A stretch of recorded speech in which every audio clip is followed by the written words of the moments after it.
Tactical Tuesday. I have my friend Murphy, and he's with me to help me work through this. We've got a couple of different words to go through on this Tuesday. We're going to do three of them. One of them is training, the other one is coaching, and the third one is mentoring. Let's talk about the differences between training, coaching, and mentoring. We can train specific behavior.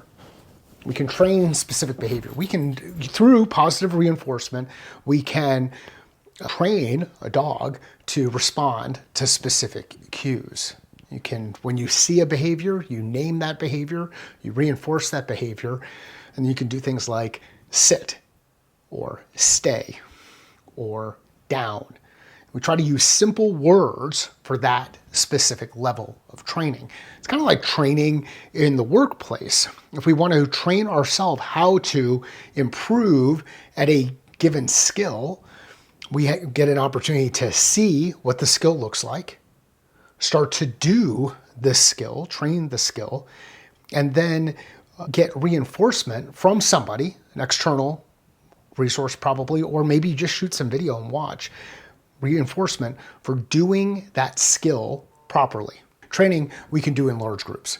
We can do with groups of 5, 10, 15, 20, 2,000 people. We can go and train in large groups. Think of some of the courses that you go through, both asynchronous on demand and synchronous, where you're all going through this training together. Coaching, on the other hand, I believe is a one-on-one activity. Now, some people would argue that you have people like some of the greatest coaches in the world, football coaches, basketball coaches. We tend to think about sports. Well, they coach teams.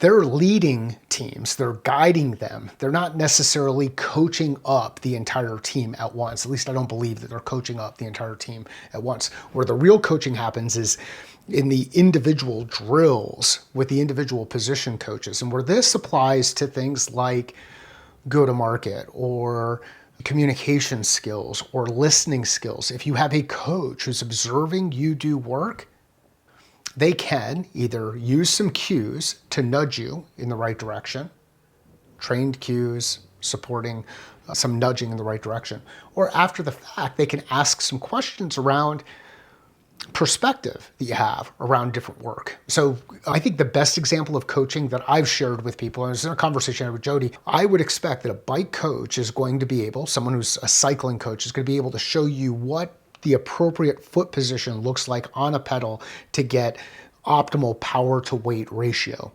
It's kind of like the foot position in a golf swing to be able to open or clear your hips through the swing. Or coaching I received recently on the golf swing from Tim, one of the pros here at the golf course, was around where the weight is on my feet. So coaching happens on a one-on-one basis, and I also believe it's skill specific. So coach in effective listening, coach in effective discovery, coach in effective deal management, coaching one-on-one, training one-to-many. And then the third one is mentoring. Well, what's mentoring? Mentoring is actually a really cool relationship. Mentoring, there's a relationship between the mentor and the mentee. In both of these instances, each of them are learning. Each of them are taking pieces away from the relationship. In mentorship, I think this is more about how are you thinking? Where do you want to go? What do you want to accomplish? What might be? There's this combination of sharing information, guiding, leadership, sharing perspective, and on both sides, both are learning. In a mentor-mentee relationship, you have to have a very strong relationship. In a person being coached relationship, the relationship doesn't really have to be that strong, but the fundamental ability to coach properly and change the way that people do things to help them get better at whatever it is that they're working on is absolutely critical. So expertise is more important than relationship. Impact is more important than relationship. Mentoring, I think it's more relationship driven. Training, on the other hand, there are a lot of people who get into things like learning styles and learning preferences and whatnot, and I'm not going to go deep into that. There's many other people who can go much deeper into it, but training, on the other hand, The relationship starts to become a little bit important because you want to be able to listen to and relate to the person who's delivering the training. You want to trust that the person who's delivering the training has done it before. Think about enablement in some of your organizations where you have someone training people on sales skills, but they've never carried a bag, they've never sold. Or somebody training somebody on leadership skills, but they've never had an opportunity to lead people. Or somebody training people on how to let people go, but they've never actually fired somebody. That's not a very good trainer. It's also not going to be a very good coach.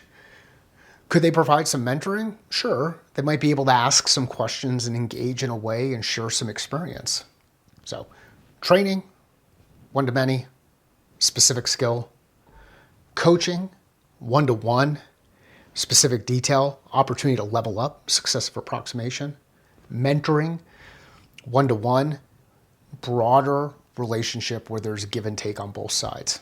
What do you think about the distinction between those three, training, coaching, and mentoring? And how often do you think you might be using or applying the wrong one inside your organization when you're looking to change behavior? Thanks.